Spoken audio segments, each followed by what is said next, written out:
কাউলান কারীমা সম্মানজনক কথা মানে কি?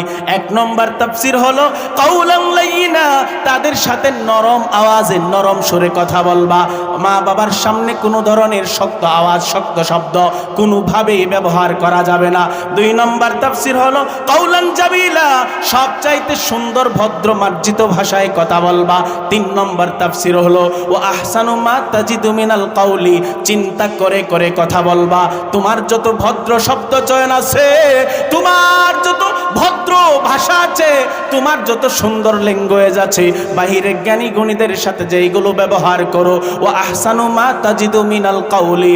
ইমাম নববী রাহমাতুল্লাহি আলাইহি বলেন, আল্লাহ তাআলা আয়াতের মধ্যে বলেছেন, এই দুনিয়ার সন্তানেরা শোনো, তোমরা তোমাদের মা বাবার সাথে সেই রকম উত্তম শব্দের মাধ্যমে কথা বলবা। ইমাম নববী রাহমাতুল্লাহি আলাইহি আয়াতের তাফসীর করতে গিয়ে আরেকটা বিষয় লিখেছেন, কাউলুল আবদিল মুযনিবি লিল ফাজলি সাইয়্যিদিল ফাজলি, এমন ভাবে মা বাবার সামনে কথা বলবা, এমন ভাবে কথা বলবা, একজন মুনিব, একজন গোলাম যদি তার মালিকের সামনে ভুল করে বলে বসে, ভুল করার পরে মালিক যদি বুঝতে পারে তার কর্মী ভুল করেছে, তার অধীনস্থ কর্মচারী ভুল করেছে, কর্মচারীর ভুলটা মনিবের সামনে প্রকাশ পাওয়ার পরে ওই কর্মচারী মনিবের সামনে যেই ভাবটা দেখাবে, ওই মালিকের সামনে ওই কর্মী যে এরকম ভাবটা দেখাবে, একজন স্বাভাবিক কর্মী হইয়া দলের সবচাইতে বড় লিডারের সামনে যেই রকম নমনীয়তার সাথে কথা বলবে, আমার আল্লাহ বলেন, আয় দুনিয়ার সন্তানেরা শোনো, এই দুনিয়ার মেয়ে লোকেরা শোনো, এই দুনিয়ার পুরুষেরা শোনো, সবাই তোমরা তোমাদের পিতা মাতার থেকে বড় মনিব নাই, তোমাদের পিতা মাতার থেকে বড় সর্দার নাই, তোমাদের পিতা মাতার থেকে বড় লিডার নাই, তোমাদের পিতা মাতার থেকে বড় জ্ঞানী নাই। এই জন্য পিতা মাতাকে যখন এই কথা বলবা, ওয়াকুল লাহুমা কাউলান কারীমা, তাদের সাথে সবচেয়ে সুন্দর শব্দ চয়নে কথা বলবা। ওয়াখফিদ লাহুমা জানাহাদ দুল্লি মিনার রাহমা, বিনয়ের সাথে তাদের সাথে আচরণ করবা। মা বাবা যদি দুনিয়া থেকে বিদায় নেয়, আল্লাহ বলে বান্দা তখনও মা বাবাকে ভুলে যাওয়ার কোনো অপশন নাই। আল্লাহ বলে, ও বান্দা তুমি যতদিন হায়াতের মধ্যে আছো ততদিন পর্যন্ত মা বাবাকে তুমি স্মরণ রাখবা। তুমি যতদিন শেষ পর্যন্ত হায়াতের অক্সিজেন গ্রহণ করো, দুনিয়ার ব্যস্ততা যেন তোমারে মা বাবার স্মরণ থেকে ভুলে না দেয়। এই জন্য মা বাবা মারা যাওয়ার পরে তুমি আল্লাহর কাছে দোয়া করবা আর বলবা, ওয়াকুর রব্বিরহামহুমা কামা রব্বায়ানি সগীরা। মা বাবা যদি মারা যায় আল্লাহর কাছে দোয়া করবেন, গো মালিক আমার আব্বা আম্মারে আপনি কবরের মধ্যে ওইভাবে লালন পালন করেন, দুনিয়াতে আমার আব্বা আম্মা যেইভাবে আমারে কষ্ট করে করে লালন পালন করেছেন, ও মালিক কবরের জিন্দেগিতে আপনি আমার মা বাপকে সেইভাবে লালন পালন করেন। এরপর আল্লাহ তাআলা বলেন, ওয়াবিল ওয়ালিদাইনি ইহসানা, এই বান্দা তুমি আমি আল্লাহর ইবাদত করার পরে পৃথিবীর মধ্যে যত মানুষ আছে সমস্ত মানুষের মধ্যে তুমি তোমার মাতা পিতার সাথে সদাচরণ করবা। বলছেন কে? জোরে বলেন না। আল্লাহ বলেন তুমি তোমার পিতামাতার সাথে সদাচার করবা। পিতামাতার সব ধরনের কথা মানতে হয়, একমাত্র শিরকের হুকুম যদি দেয়, অবৈধ গুনাহের হুকুম যদি দেয়, সে ছাড়া। আপনাদেরকে তাফসিরে তাবারি থেকে একটা বিষয় শোনাই। রাসূলের বড় সাহাবী হযরতে আবু বকর সিদ্দিক রাদিয়াল্লাহু তাআলা আনহু, ওনার ঘনিষ্ঠ বন্ধুদের মধ্যে একজনের নাম সাদ ইবনে আবি ওয়াক্কাস রাদিয়াল্লাহু তাআলা আনহু। উনি যখন মুসলমান হয়েছেন, সাদ ইবনে আবি ওয়াক্কাস যখন মুসলমান হয়েছেন, মুসলমান হওয়ার পরে ওনার আম্মা ওনাকে বয়কট করলো, বলল তুই আর আমার বাড়িতে আসবি না। এক পর্যায়ে দেখেছে যে সন্তান আর ইসলাহ হয় না, অর্থাৎ কুফরি ধর্মে আর ফিরে যায় না।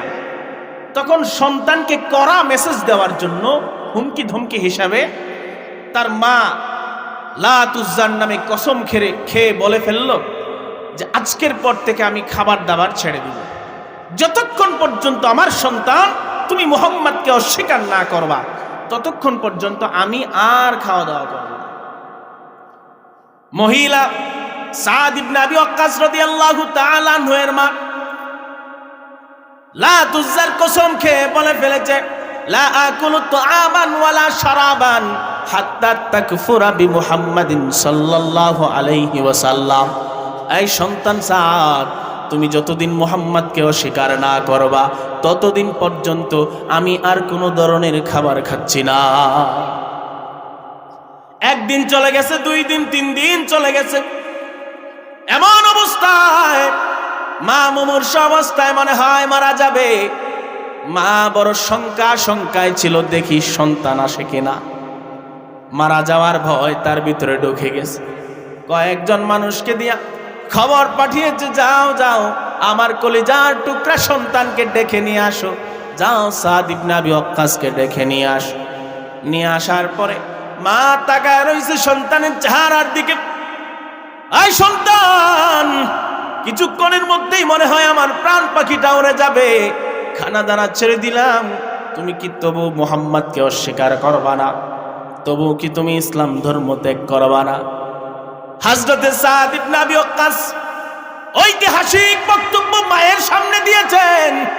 বলে, মা আপনি একবার না 2 বার না, আল্লাহ যদি আপনারে 100 বার প্রাণ দেয় আর 100 বার আপনি মারা যান আমার চোখের সামনে, তবু আমি কোনোভাবে মুহাম্মাদের সাথে কুফরি করতে পারি না।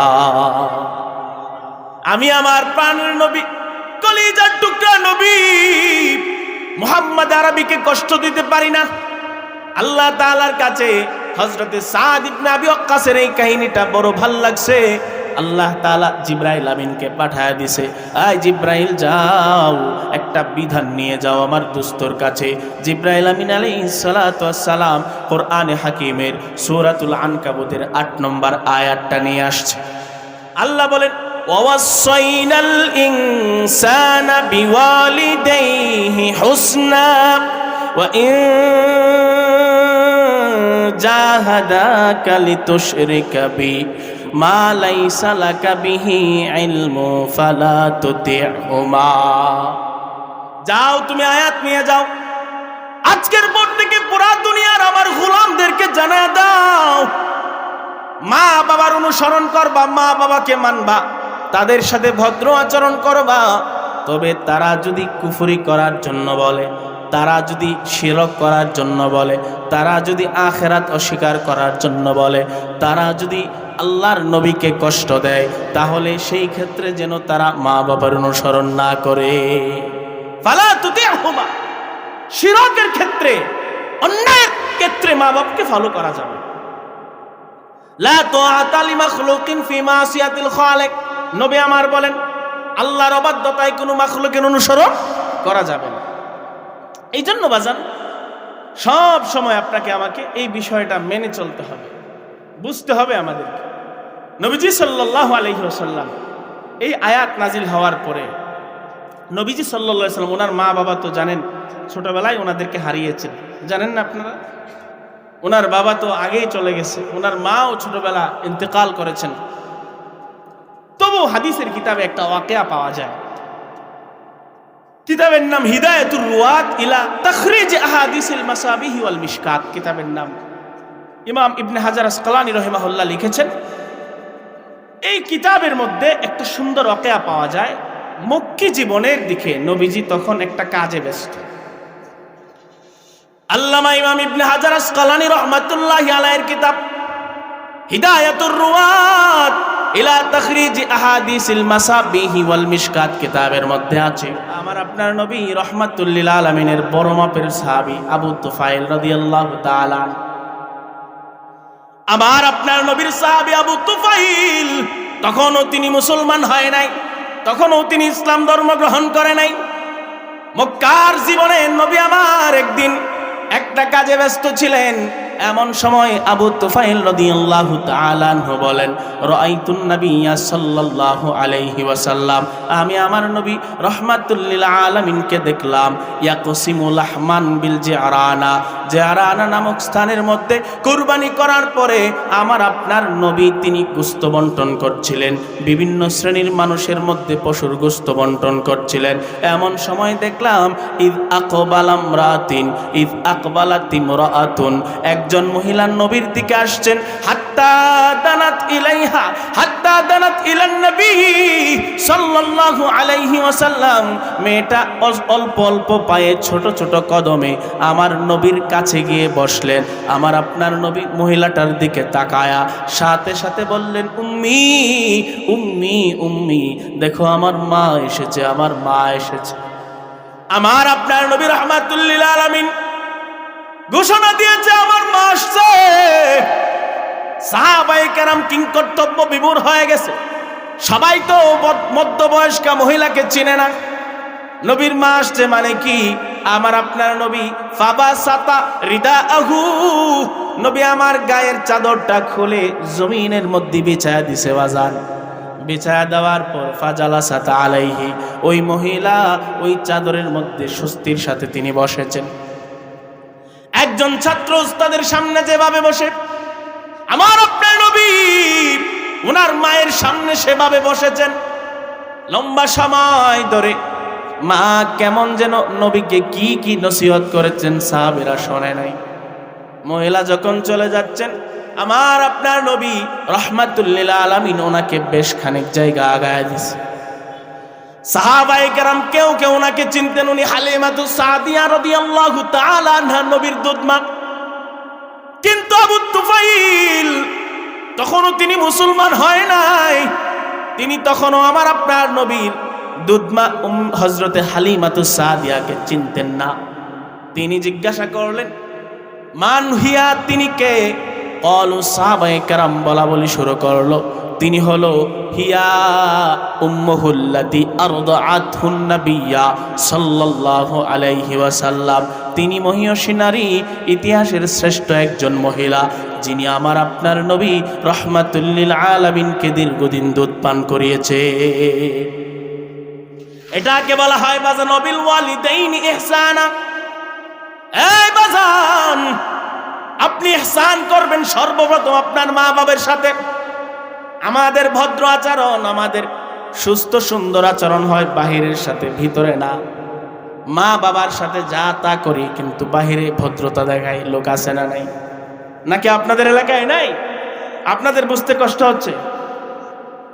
আপনাদেরকে একটা হাদিস শোনাই। সাহাবী হযরত আবু বকর সিদ্দিক রাদিয়াল্লাহু তাআলা আনহু, বিশাল বড় মাপের সাহাবী হযরত আবু বকর সিদ্দিক রাদিয়াল্লাহু তাআলা আনহু, মক্কা বিজয়ের পরে ওনার আব্বা সর্বপ্রথম মুসলমান হয়েছিল। সুবহানাল্লাহ। মক্কা বিজয়ের পরে রাসূলুল্লাহ যখন মক্কায় গিয়েছেন, দ্বিপ্রহরের বেলায় তিনি ঢুকেছেন, আনুমানিক টাইম 11টা-12টার মধ্যে। বিকেল বেলায় রাসূলুল্লাহ ধর্মের বাইআত নিচ্ছেন, কালেমার বাইআত নিচ্ছেন। এই সময় পুরুষদের মধ্যে সর্বপ্রথম মুসলমান হয়েছিল হযরতে আবু বকর সিদ্দিকের আব্বা। সুবহানাল্লাহ। বাপের প্রতি কি পরিমাণ ইহসান, কি পরিমাণ অনুগ্রহ দেখেন।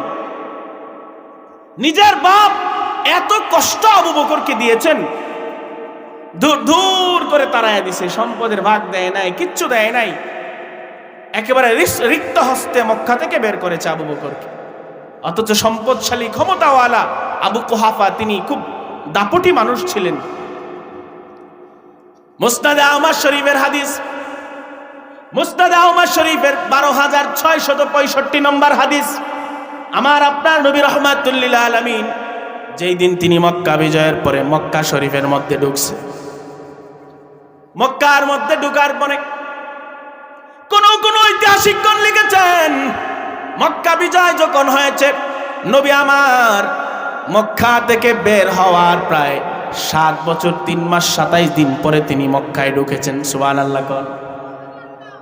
এত সময় পরে নবী আমার মক্কায় ঢুকেছে। বিকেল বেলায় মুসলমানদেরকে কালেমার বাইআত নেওয়ার জন্য সবাইকে ডাকলেন। খানায়ে কাবার চত্বরের মধ্যে আমার আপনার নবী রহমাতুল লিল আলামিন বসে গেছে।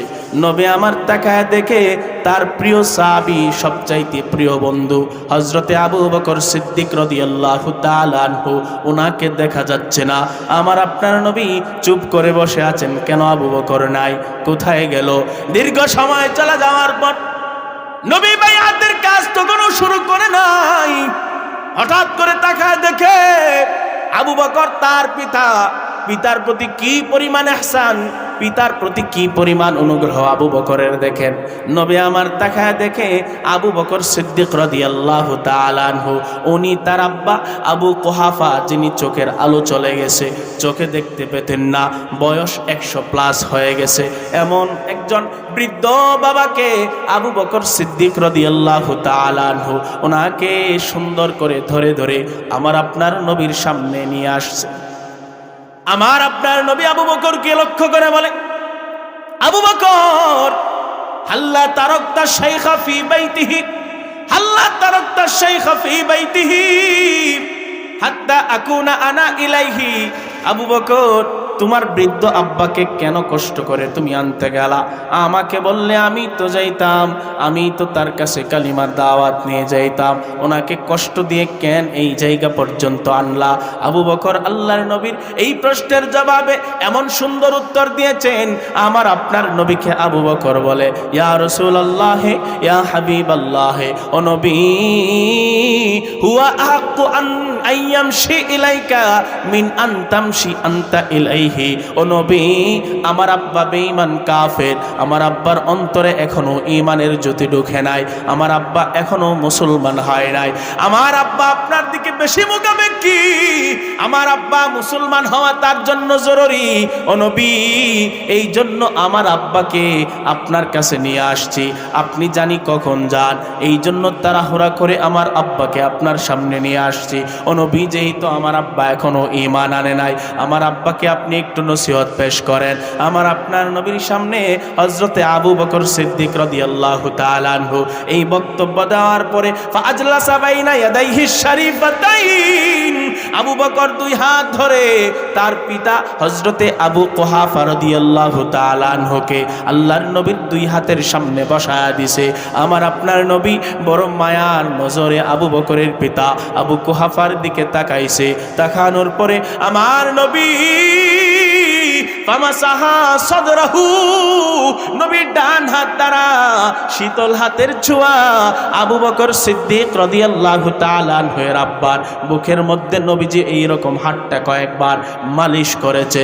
মালিশ করার পরে আবু বকর সিদ্দিক রাদিয়াল্লাহু তাআলা আনহুর আব্বা আবু কুহাফাকে নবী আমার ডাক দিয়ে বলে, এই আবু কুহাফা মুরব্বী শোনেন, আল্লাহ তাআলার জমিনে অনেক দিন পর্যন্ত আল্লাহর নাফরমানি করে কাটিয়েছেন, এখন সময় হয়েছে আল্লাহকে ডাকেন, আসলিম তাসলিম, আল্লাহর ধর্ম গ্রহণ করেন। আল্লাহর ধর্ম গ্রহণ করলে মৃত্যু পরবর্তী সময়ে বড় নিরাপত্তার চাদরে আবৃত করে আল্লাহ তাআলা আপনাকে জান্নাতুল ফিরদাউসের মেহমান বানায় দিবে। আমার আপনার নবী রাহমাতুল লিল আলামিন যখন আবু বকরের পিতাকে এইভাবে দাওয়াত দিলেন, ফাফালা, এইভাবে দাওয়াত দেওয়ার পরে আবু বকরের পিতা নবীর জবানের সাথে জবান মিলায়া কালিমাতু শাহাদা পরে মুসলমান হয়ে গেছে। বাজান আমার, হযরত আবু বকর সিদ্দিক দেখেন মক্কা বিজয়ের দিন নিজের আব্বার প্রতি ইহসান করাকে ভুলে যায় নাই। চাইলে নবীর পাশে বসে যাইতে পারতেন, কিন্তু যেই বাবা তারে বহুত কষ্ট দিয়েছে এই বাবার কথা ভুলে যায় নাই। কারণ বাবা যদি বেঈমান হয়ে মারা যায়, কিয়ামতের ময়দানে আমার বাবার কি হবে? হযরত আবু বকর সিদ্দিক রাদিয়াল্লাহু তাআলা আনহুর বাবা ইসলাম গ্রহণ করার পর নবীর দরবারে বসে আছেন। এমন সময় আল্লাহর নবী রাহমাতুল লিল আলামিন হাবিবে কিবরিয়া সাল্লাল্লাহু আলাইহি ওয়াসাল্লাম আবু বকরের আব্বার চেহারার দিকে গভীর মনোযোগ দিয়ে তাকায়া দেখে রাসুহু ওয়া লিহিয়াতুহু কাসসাগামাতি বাইদা, কাশফুল যে এরকম সাদা হয়ে থাকে, আল্লাহর নবী তাকায়া দেখে আবু বকরের আব্বার চেহারার দাড়ি, চেহারার ব্রু, চেহারা মাথার মধ্যে যত চুল আছে কাশফুলের মতো সাদা হয়ে আছে। আমার নবী মহব্বতের সুরে আবু বকরকে ডাক দিয়ে বলে, ইয়া আবা বকর, হে আবু বকর, গায়রু হাদা বিশাইইন, তুমি তোমার আব্বার চুলগুলো একটু চেঞ্জ করে দাও, সাদা কালারটাকে অন্য কালার দিয়ে দাও, খয়েরি কালার দিয়ে দাও, লাল কালার দিয়ে দাও। ওয়াজতানিবুস সাওয়াদা, কালো কালার দেওয়া যাবে না। নবী আমার এই কথা বলার পরে পুরা জাতি উম্মতের জন্য একটা কথা বললেন, হে আবু বকর শোনো, ইয়াকুনু কওমুন ফি আখিরিজ জামান ইয়াখদিবুনা বিসসাওয়াদি।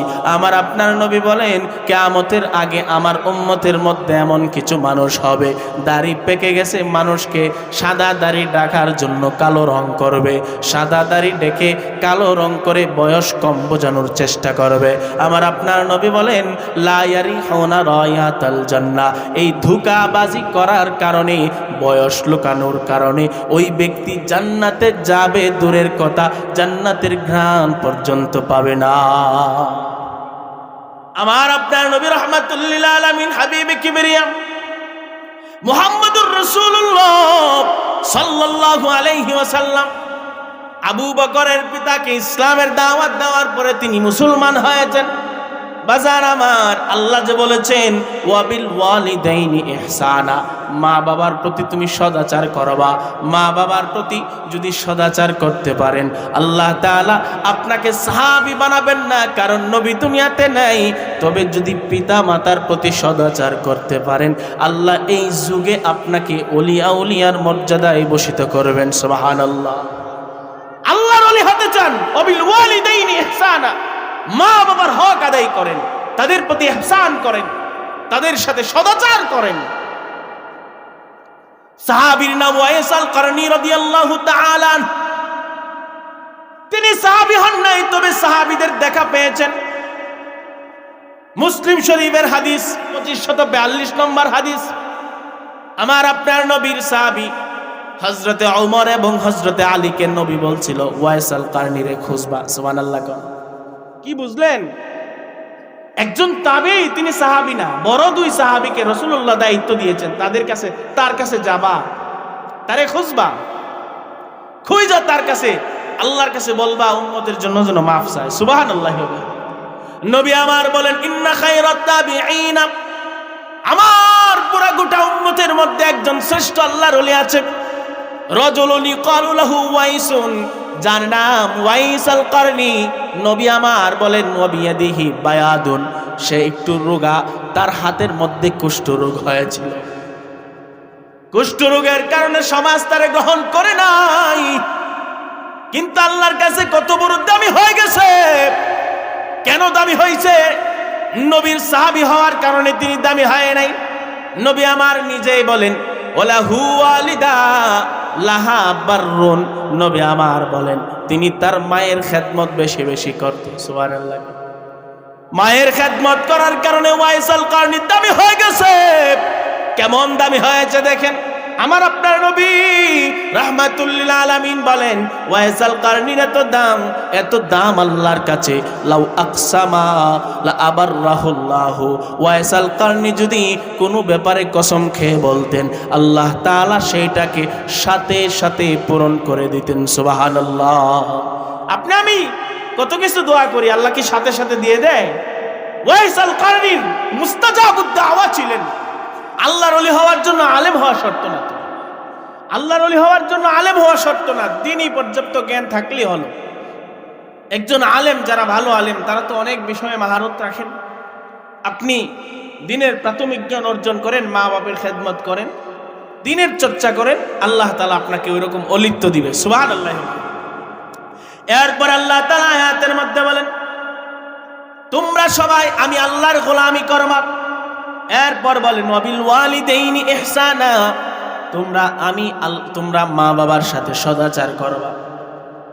এরপর আল্লাহ তাআলা বলেন, ইম্মা ইয়াবলুগান্না ইনদাকাল কিবারা আহাদুহুমা আও কিলাহুমা ফালা তাকুল লাহুমা উফ।